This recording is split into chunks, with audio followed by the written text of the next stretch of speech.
মিমি নামের একটি বিড়াল ছিল যে সকালের স্নিগ্ধ পরিবেশে ঘুরতে পছন্দ করত। সে কাছেই একটি ভেড়ার খামারে থাকত। তার মনটা অনেক নরম আর মায়ে ভরা। এক রাতে সেখানে বজ্রপাত সহ তুমুল ঝড় হলো। মিমি ঝড় ভয় পায়। সে ভাবে কার কি ক্ষতি হয় ঝড়ে। পরদিন তাই সকালে বেরিয়ে পড়ে কোথায় কিছু হয়েছে কিনা দেখতে। এক জায়গায় এসে তার কানে অপরিচিত আওয়াজ আসে। সেই দিকে এগিয়ে যায়। তার চোখে মুখে উৎকণ্ঠা আর ভয়। যেয়ে দেখে দুটি মুরগির বাচ্চা জড়ো হয়ে আছে। পাশে তাদের মৃত মা পড়ে আছে। মিমির বুঝতে বাকি নেই ঝড়ে মারা গিয়েছে। সে বাচ্চাদের দিকে আগাতেই তারা কাছে চলে এলো। তার খুব মায়া হলো। পরম আদরে তাদের গ্রহণ করল। বলল এখন থেকে সে-ই দেখাশোনা করবে।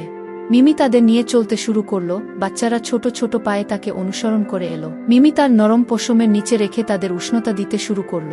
সে তাদের মা না হয়েও নিজেকে তাদের মায়ের মতো করে নিয়ে শিখাতে লাগল কিভাবে উড়ন্ত পোকা ধরতে হয়, কিভাবে মাটি থেকে খাবার খেতে হয়। বাচ্চারাও সব সময় তাকে ঘিরে থাকে, যা মিমিকে ভালোবাসায় আবদ্ধ করেছে। অন্যরাও তাদের ছোট্ট পরিবার দেখে একই সাথে অবাক হয় আবার প্রশংসা করে। মিমি সারাদিন গল্প বলে, মুখভঙ্গি করে, কারণ বাচ্চারা তা দেখে হাসি খুশি থাকে। আবার তাদের নিয়ে সূর্যাস্ত দেখে। এমন পরম মমতা ও ভালোবাসায় এক সময় তারা বড় হয়। তারা তাদের প্রথম মাকে না পেলেও মিমি তাদের কাছে মা। বাচ্চা দুটো তাকেই ভালোবাসে।